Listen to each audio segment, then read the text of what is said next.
ব্রট to you by V Guard, co-powered by Sensodyne ও ভিমল বলো কথা Kesari. Associate sponsor UltraTech cement. পুরো বৈঠকে মুখ্যমন্ত্রীর রুদ্রমূর্তি। বিধাননগরে অ্যাকশনে পুলিশ প্রশাসন। বিধাননগরের 37 নম্বর ওয়ার্ডে তৎপর পুলিশ। অবৈধ দোকান সরানোর তৎপরতা। অবৈধ দোকান মালিকদের নাম, ফোন নাম্বার সংগ্রহ শুরু। মমতা বন্দ্যোপাধ্যায় তিনি কড়া ডোজ দিলেন, তারপর টনক নড়ল পুলিশের। দেখছেন সেই ছবি।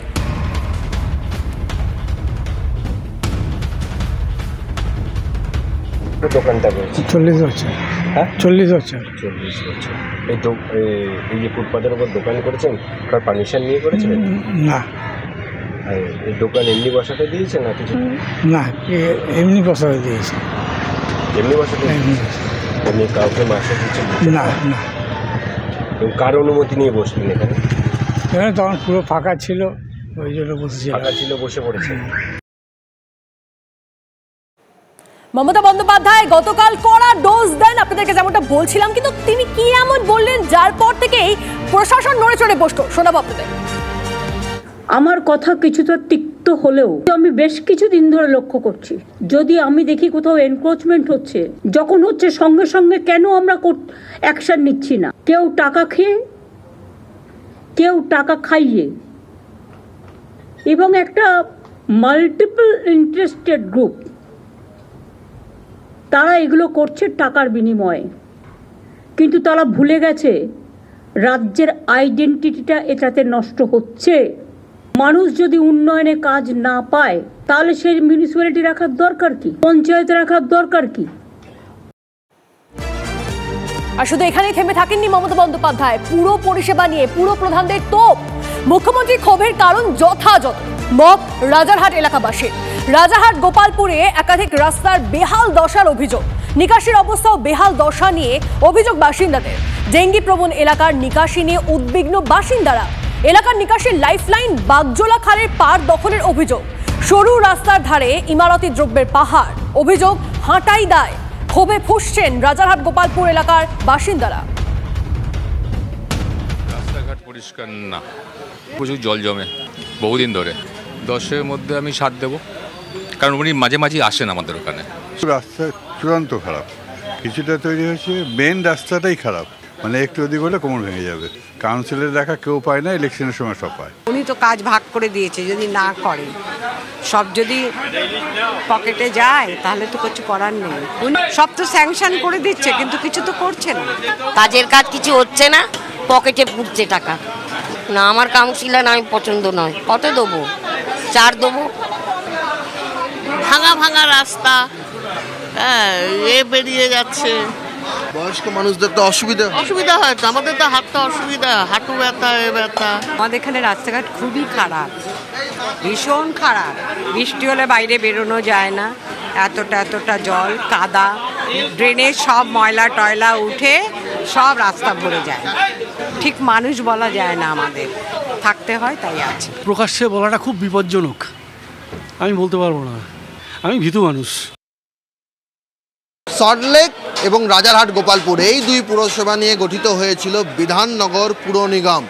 বিধাননগর পুর নিগম গঠন হওয়ার পর এখানকার বাসিন্দারা আশা করেছিলেন এখানকার যে নাগরিক পরিষেবা, সেই পরিষেবার মানোন্নয়ন হবে। দীর্ঘদিন পরও মুখ্যমন্ত্রীর পর্যবেক্ষণকেই ঠিক বলছেন রাজারহাট গোপালপুর পুরসভার বাসিন্দারাও। তারাও জানাচ্ছেন যে এখানকার নিকাশি ব্যবস্থা, রাস্তাঘাট, রাস্তার ওপরে ইট বালি চুন সুরকি পড়ে থাকা এবং সর্বোপরি বেআইনি নির্মাণ ঘিরে রাজারহাট গোপালপুরে বিস্তর অভিযোগ রয়েছে এখানকার নিকাশি ব্যবস্থার যা লাইফলাইন, সেই খাল দখল হয়ে যাওয়া নিয়ে। সব মিলিয়ে কাউন্সিলরদের যে মূল্যায়ন সল্টলেক এবং রাজারহাট গোপালপুর পুরসভার বাসিন্দারা করলেন, তাতে কিন্তু একেবারে লেটার মার্কস নিয়ে উত্তীর্ণ হলেন এখানকার কাউন্সিলররা, তা বলা যাচ্ছে না।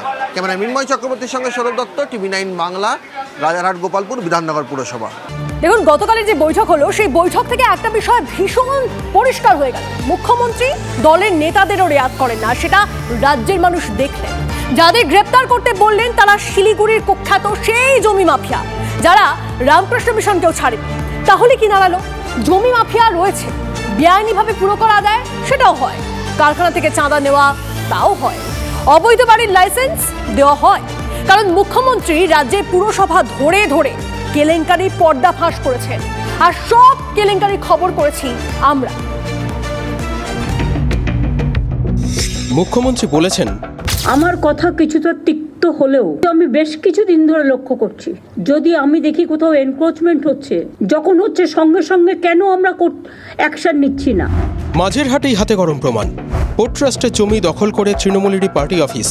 হাইকোর্টের নির্দেশে পার্টি অফিস ভাঙতে গিয়ে বাধার মুখে পড়ে পুলিশ। সোমবার দিনভর উত্তেজনা ছড়ায়। বিকেলের দিকে অ্যাকশনে নামার সুযোগ পায় পেলোডার। পূর্ব বর্ধমানের বৈকুণ্ঠপুরের এই বৃদ্ধাও অসহায়। অভিযোগ, তার বাড়ি পার্টি অফিস বানিয়ে দখল করে রেখেছে রাজ্যেরই শাসক দল। মুখ্যমন্ত্রী বলেছেন, খালগুলো দখল হয়ে যাচ্ছে, পুকুরগুলো ভরাট করে দিচ্ছে নিজের ইচ্ছা মতো। কারা ভরাট করছে? টাটকা অভিযোগ উঠেছে কলকাতা পুরসভাতেই। 125 নম্বর ওয়ার্ডে ঠাকুরপুকুর এলাকায় পুকুরের মধ্যে পাঁচিল উঠে গেছে। অভিযুক্ত স্থানীয় তৃণমূল নেতা ভজা। তার দাপটে অতিষ্ঠ ওই ওয়ার্ডের তৃণমূল কাউন্সিলরও।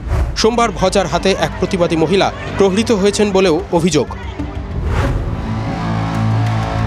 মুখ্যমন্ত্রী বলেছেন, একটা করে তিপ্পল লাগাচ্ছে, একটা করে বসে হচ্ছে, একটা করে তিপ্পল লাগাচ্ছে, একটা করে বসে পড়ছে। কেন? ওয়াই? মুখ্যমন্ত্রীর ডোজের পরেই ঘুম ভেঙেছে পুলিশের। হাতিবাগান থেকে সেক্টর 5 সন্ধ্যাতেই শুরু অ্যাকশন। রাস্তা জবরদখল হটাতে ফুটপাতের দোকানে দোকানে ঢুকে শাসানি পুলিশের। এতদিন চোখে পড়েনি কারো?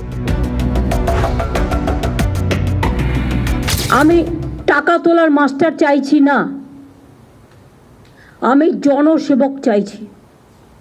যারা পারবেন তারা করবেন, আগামী দিন তারাই টিকিট পাবেন। আর যারা করবেন না, I will throw them out. Nabanna সভাঘরের বৈঠক থেকে বারবার তোলাবাজির বিরুদ্ধে সরব হয়েছেন মুখ্যমন্ত্রী। কাউন্সিলর, বিধায়ক, পুলিশ, এসডিও, ডিএম টাকা তোলা নিয়ে সবাইকেই নিশানা করেছেন মমতা বন্দ্যোপাধ্যায়। ইচ্ছা মতো টেন্ডার করছেন নিজেরা, তার থেকে কতটা খাচ্ছেন আমি জানি না। কেউ খাচ্ছেন, কেউ খাচ্ছেন না, নিশ্চয়ই দিয়ে খাচ্ছেন। কারো অভ্যাস হয়ে গেছে আইসি হলে যতটা পারি ইনকাম করে নি, এসডিও হলে একটা সঞ্চয় করে নি, ডিএম যে কদিন থাকবো সঞ্চয় করে নিয়ে দেশে পাঠিয়ে দিই। জনসেবক চেয়েছেন মুখ্যমন্ত্রী, 10 দিনের মধ্যে ভালো লোক চেয়েছেন। পাবেন কি? এদিকে আবার পরিষেবা নিয়ে উলুবেড়িয়া পুরসভাকে দরাজ শংসাপত্র মুখ্যমন্ত্রী। পানীয় জল, হাউস ফর অল প্রকল্প নিয়ে উলুবেড়িয়া পুরসভার প্রশংসা করলেন তিনি। বাড়ি প্রকল্পে উলুবেড়িয়াকে মডেলের কথা মুখ্যমন্ত্রীর মুখে। জল পরিষেবা নিয়ে উলুবেড়িয়াকে আগেই স্বীকৃতি দিয়েছে কেন্দ্র। 2016-তে হাউস ফর অল প্রকল্প হাতে নেয় উলুবেড়িয়া পুরসভা। ইতিমধ্যে উলুবেড়িয়া পুরো এলাকায় 15,000 বাড়ি তৈরির কাজ শেষ। 2024-25 অর্থবর্ষে আরও 5,700 বাড়ির পরিকল্পনা। উলুবেড়িয়া পারলে অন্য পুরসভা কেন নয়, প্রশ্ন মুখ্যমন্ত্রীর। Drinking water, best performing municipalities Uluberia. Housing, best performing municipalities Uluberia, Jangipur. Uluberia যদি করতে পারে তো আপনারা করতে পারেন না কেন? অন্য municipality, it must be the model. আর একটা খবর দিয়ে আপনাদের, জল পরিষেবা নিয়ে উলুবেড়িয়া পুরসভার প্রশংসা মুখ্যমন্ত্রী। পুরবাসীর অভিযোগ, বাস্তবে অন্য ছবি উলুবেড়িয়ায়। অভিযোগ, চাপ কম থাকায় পুরসভার কল থেকে জল পড়ে না। পুরসভার কলের মুখে বসাতে হচ্ছে টিউবওয়েল পাম্প করলে তবেই মিলছে জল। এই দাবি বাসিন্দারা করছেন। পুর কর্তৃপক্ষের দাবি, সকাল বিকেল সন্ধে জল সরবরাহ হয়। জগদীশপুর প্রকল্প থেকে জল সরবরাহ হয় উলুবেড়িয়া পুরো এলাকায়। বাউরিয়া সহ একাধিক এলাকায় জল না পাওয়ার অভিযোগ। প্লাস্টিকের টিউবওয়েল লাগিয়ে জল তুলতে হচ্ছে বাসিন্দাদের। জলাধার না থাকায় সমস্যা মিটছে না, বক্তব্য পুরবাসীর। পানীয় জলের সমস্যা এবং ড্রেনেজের সমস্যা। ড্রেনেজ দীর্ঘদিনের সমস্যা, অনেক দিন থেকে সমস্যা। হ্যাঁ, মানে একটু বর্ষা হলেই তো ডুবে যায়। একটু বর্ষা হলেই ডুবে যায়। আপনারা এর আগে একটু নেতাদের বলেছেন, তারা কি বলেছে? কিছু সমাধান হয়নি। এই তো 8 মাসের নালা হয়েছে, এখনো নালা কমপ্লিট হয়নি। তাহলে তো জল জমে যাচ্ছে তার মধ্যে জল। এখন নালাই কমপ্লিট হয়নি, 8 মাস হয়ে গেছে। একটা বিল্ডিং 6 মাসে দাঁড়িয়ে যায়, কিন্তু 8 মাসে একটা নালা হতে পারলো না। এই হাই ড্রেন আছে, হাই ড্রেন কত আছে? 2 ফুট হাইট, 2 ফুটের ড্রেন আছে, একেই বলা হচ্ছে হাই ড্রেন। মমতা বন্দ্যোপাধ্যায়ের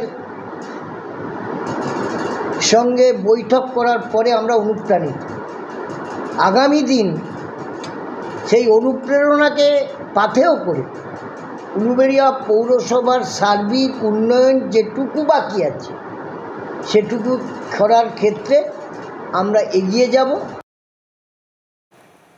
এই বৈঠকের আরো কটা দিক রয়েছে আপনাদেরকে জানাই। নবান্নে মুখ্যমন্ত্রীর নেতৃত্বে এই যে পুরো বৈঠক হলো তাতে ডাক পায়নি দুটো বিরোধী পুরসভা, তাহিরপুর এবং ঝালদা।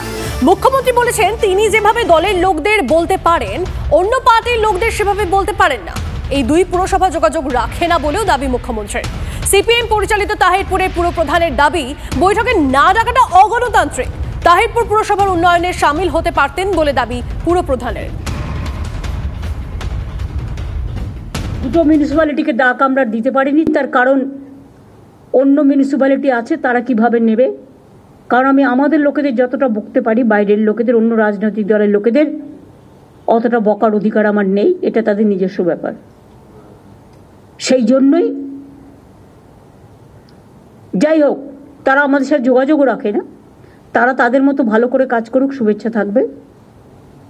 ডিসমার্চ উনি আমাদের অভিভাবিকা, ইনি আমাদেরও ডাকতে পারতেন এবং তাতে মনে হয় আমাদের তাহিরপুরের উন্নয়নের বিষয় নিয়ে আমরা যদি বলতে পারতাম তাহলে হয়তো তাহিরপুরের নাগরিক স্বাচ্ছন্দ্যে তাহিরপুর পৌরসভার উন্নয়নের ক্ষেত্রে সামিল হতে পারতেন। কিন্তু কাকে কি তিনি বকবেন বা না বকবেন সেটা তাদের দলীয় ব্যাপার। সেদিক থেকে আমি বলতে পারবো না ডাকাটা ভীষণভাবে যেমন অগণতান্ত্রিক, তেমনি তাহিরপুর পৌরবাসী ভীষণভাবে ব্যথিত। মমতা ব্যানার্জির টাকা রোগ হয়ে গেছে। টাকা ছাড়া উনি কিছু বোঝেন না। কেন্দ্র সরকার টাকা দেয় না, টাকা দিলে আরো মেরে খেতে পারবো। ভাইপো প্রচুর কোটি কোটি টাকা কামিয়েছে, সে টাকা নিয়ে তার ঘুম হয় না। তৃণমূলের টাকা বিজেপি নিতে যাবে কেন? বিজেপির কর্মীরা এরকম নয়। তাই নিজের ভ্রম দূর করুন, তিনি তার শাসন ঠিক মতো চালান, এটাই বাংলার মানুষের অনুরোধ। পুরো বৈঠকে মুখ্যমন্ত্রী ক্ষোভ প্রকাশ করলেন। তারপর থেকে বিধাননগরে অ্যাকশনে পুলিশ প্রশাসন। গতকাল থেকেই তাদের অ্যাকশন চলছে, আজ সকাল থেকেও তারা অ্যাক্টিভ রয়েছে। এই মুহূর্তে ছবিটা আপনাদেরকে দেখাবো, উচ্ছেদ অভিযান এই মুহূর্তে শুরু হয়ে গেছে সল্টলেক সেক্টর 5-এ। সেই ছবি আপনাদেরকে দেখাচ্ছি। রঞ্জিত আমাদের প্রতিনিধি আমাদের সঙ্গে রয়েছেন। রঞ্জিত, কি আপডেট? দেখো, সাত সকাল থেকেই কিন্তু বিধাননগর যে কমিশনারেটের ইলেকট্রনিক কমপ্লেক্স থানার পুলিশ কিন্তু তারা এসছেন এবং যেটা হচ্ছে কলেজ মোড় থেকে একদম গোদরেজ ওয়াটার সাইডে যে ফুটপাত দখল করে যারা বসে রয়েছেন এবং তাদেরকে কিন্তু এই ফুটপাত দখল রাখা যাবে না এমনটাই কিন্তু নির্দেশ দিচ্ছেন পুলিশ প্রশাসনের পক্ষ থেকে এবং অবিলম্বে সরিয়ে নিতে হবে। অর্থাৎ গতকাল মুখ্যমন্ত্রী যে কথাটা বলেছিল যে স্মার্ট সিটি সল্টলেককে লজ্জার সল্টলেক, এবং সেইখানে কিন্তু তড়িঘড়ি কিন্তু এই মুহূর্তে কিন্তু সরজমিনে নেমে পড়েছেন পুলিশ প্রশাসন। পুলিশ প্রশাসনের অতি সক্রিয়তা কিন্তু এই মুহূর্তে তুমি দেখতে পাচ্ছ, চোখে পড়ছে। এবং বিভিন্ন যে ফুটপাত দখল করেছে, বেআইনি ভাবে ফুটপাত দখল জুড়ে বসে রয়েছেন বিভিন্ন দোকানগুলো, সেই দোকানগুলো সরিয়ে নেওয়ার জন্য কিন্তু তারা কিন্তু নির্দেশ দিচ্ছেন এবং সরিয়ে নিতে হবে, নতুবা পরবর্তী সময়ে কিন্তু সেই দোকান তুলে নিয়ে যাওয়া হবে, এমনটাই কিন্তু তারা জানাচ্ছেন। এই মুহূর্তে কিন্তু কলেজ মোড়ে বিভিন্ন দোকানগুলোতে কিন্তু তারা কথা বলছেন যে সরিয়ে নিতে হবে। অর্থাৎ যে মুখ্যমন্ত্রীর যে স্বাদের দোকানের ব্যবসায়ীরা যারা, তারা কি বলছেন? দেখো, তারা বলছেন দীর্ঘদিন ধরে রয়েছেন এবং দীর্ঘদিন ধরে এখানে রয়েছেন, তারা দীর্ঘদিন ধরে দোকান চালাচ্ছেন। এই মুহূর্তে তারা কোথায় যাবে? তারা কিন্তু কর্মহারা হয়ে পড়বেন, এমনটাই কিন্তু তারা দাবি করছেন যে কোথায় যাবেন। এতদিন ধরে তারা যেভাবে এইখানে দোকান বসিয়ে, অর্থাৎ সেক্টর 5 সল্টলেক জুড়ে যেভাবে দোকান বসিয়ে তারা কিন্তু তাদের যে সংসার সেটা চালাচ্ছেন, এবং তারপরে এই যে তাদের দোকান ছড়িয়ে নেওয়ার জন্য যখন নির্দেশ দেওয়া হচ্ছে, তারা কোথায় যাবেন তারা ভেবে পাচ্ছেন না। এবং সবথেকে গুরুত্বপূর্ণ বিষয় হচ্ছে যে সল্টলেকের যে সকল দোকান আছে তারা কার অনুমতিতে বসেছে তার কিন্তু সদুত্তর পাচ্ছি না। এবং যেহেতু ক্যামেরার সামনে তারা কিন্তু মুখ খুলতে চাইছেন না, এবং ক্যামেরা যখন বন্ধ করে যাওয়া হচ্ছে তখন নজর রাখুন রঞ্জিত, আমাদের নজরে আসছে। আপাতত ধন্যবাদ। দেখুন, বেআইনি নির্মাণ, পার্কিং থেকে জঞ্জাল সাফাই, পুরসভা নিয়ে বৈঠকে মুখ্যমন্ত্রীর তীব্র ভর্ৎসনার মুখে পড়লেন হাওড়ার পুর প্রশাসক থেকে বিধায়করা। পুরো পরিষেবা নিয়ে বেজায় ক্ষুব্ধ মমতা বন্দ্যোপাধ্যায় বুঝিয়ে দেন এবার হবে অ্যাকশন। রথীন চক্রবর্তী হাওড়ার 12টা বাজার বেহাল অবস্থা নিয়ে প্রাক্তন মেয়রকে বিধলেন মমতা বন্দ্যোপাধ্যায়। পাল্টা জবাব দিয়েছেন বিজেপি নেতা। হাওড়ায় কোনো মিউনিসিপ্যালিটি নেই, এসডিওর আন্ডারে আছে, সুতরাং 4 জন এমএলএ ডাইরেক্টলি অ্যাডভান্টেজ দিচ্ছে। বছরের পর বছর হাওড়ার মতো গুরুত্বপূর্ণ পুরসভায় নেই কোনো বোর্ডহীন বালিও। এই প্রেক্ষাপটে হাওড়ার পুর পরিষেবা নিয়ে বেজায় ক্ষুব্ধ মুখ্যমন্ত্রী। তুলোধনা করলেন হাওড়ার পুর প্রশাসক থেকে 4 বিধায়ককে। নবান্নের বৈঠকে মন্ত্রী বিধায়ক থেকে পুর প্রশাসকদের নাম ধরে ধরে ভৎসনা করলেন মুখ্যমন্ত্রী। হাওড়াতে কেন এখনো কনজারভেন্সির কোনো সিস্টেম নেই? বালি মিউনিসিপ্যালিটি, শ্রীমতী অমৃতা রয় বর্মন, এসডিও হাওড়া, তিনি কি করছেন? Why she is not taking care? আগে আমি এটা সাফা করব, তারপর আমি ইলেকশনে যাব। রাজ্যের প্রশাসনিক কার্যালয় নবান্ন হাওড়া পুর এলাকার মধ্যেই পড়ে। মুখ্যমন্ত্রী অভিযোগ করেন নবান্নের পাশেও টাকা নিয়ে বেআইনি নির্মাণ চলছে। নবান্নের চারপাশে কিছুটা এলাকা 1 কিলোমিটার পর্যন্ত G+4 বিল্ডিং করা নিষিদ্ধ করা হয়েছে, তাও হচ্ছে। প্ল্যান পাস করার জন্য ব্যস্ত, কারণ টাকা পাবে। বেআইনি বিল্ডিং হচ্ছে, এটা অস্বীকার করার জায়গা নেই। বেআইনি বিল্ডিং তো হচ্ছে। আমি তো নিজে ববিকে বলেছিলাম যে একটা কড়া আইন নিয়ে এসো, যাতে বেআইনি G+2 এর স্যাংশন, G+5, 6 কেউ কাউকে মানেই না। বেআইনি কাজকর্ম নিয়ে হাওড়ার প্রাক্তন মেয়র রথীন চক্রবর্তীকে কাঠগড়ায় তোলেন মুখ্যমন্ত্রী। অভিযোগ করেন মেয়র থাকাকালীন রথীনই হাওড়ার 12টা বাজিয়েছেন। রথীন পারমিশন দিয়ে চলে গেছে, চারিদিকে বিল্ডিং তুলে দিয়েছে, বাবু ইচ্ছা মতো বাড়ি করেছে, 3000 ইনলিগাল লোক নিয়েছেন। রথীন যখন চেয়ারম্যান ছিল হাওড়াটাকে 12টা বাজিয়ে দিয়ে গেছে। যতদূর সম্ভব আমরা প্রত্যেকটা জায়গায় নিরপেক্ষভাবে কাজ করেছিলাম। উনি জানেন সেই ছত্রছায়া কারা আছেন, তদন্ত করে প্রত্যেকটা জিনিস বার করার জন্য তো ওনার হাতে তো ক্ষমতা রয়েছে। আসলে যাদেরকে শেল্টার দেওয়া তাদেরকে দিচ্ছেন, সেইভাবে এই জিনিস হচ্ছে। বেআইনি পার্কিং, জবরদখল নিয়ে হাওড়া পুলিশকে তদন্তের নির্দেশ দিয়েছেন মুখ্যমন্ত্রী। বুঝিয়ে দিয়েছেন কাউকে ছাড়া হবে না, এবার হবে অ্যাকশন। দীক্ষা ভূঁইয়া, সৌরভ গুহ ও সুব্রত বন্দ্যোপাধ্যায়ের report, TV9 Bangla. TV9 Telugu সহ অন্ধ্রপ্রদেশের 4টি নিউজ চ্যানেলে সম্প্রচার স্বাভাবিক করার দিল্লি হাইকোর্টের নির্দেশকে স্বাগত জানালো নিউজ ব্রডকাস্টিং ফেডারেশন। গত 6 জুন TV9 তেলুগু সহ অন্ধ্রপ্রদেশের 4টি চ্যানেলের সম্প্রচার বন্ধ করে দেওয়ার অভিযোগ ওঠে। দিল্লি হাইকোর্ট অন্ধ্রপ্রদেশের 15টি MSOকে অবিলম্বে সম্প্রচার স্বাভাবিক করার নির্দেশ দিয়েছে। আদালতের রায়ে সংবাদ মাধ্যমের স্বাধীনতা, মত প্রকাশের স্বাধীনতা রক্ষা হয়েছে, বিবৃতি দিয়ে জানিয়েছে news broadcasting federation. Brought to you by V-Guard, co-powered by Sensodyne ও Bhimal, বলো কথা Keshari. Associate sponsor Ultratech Cement।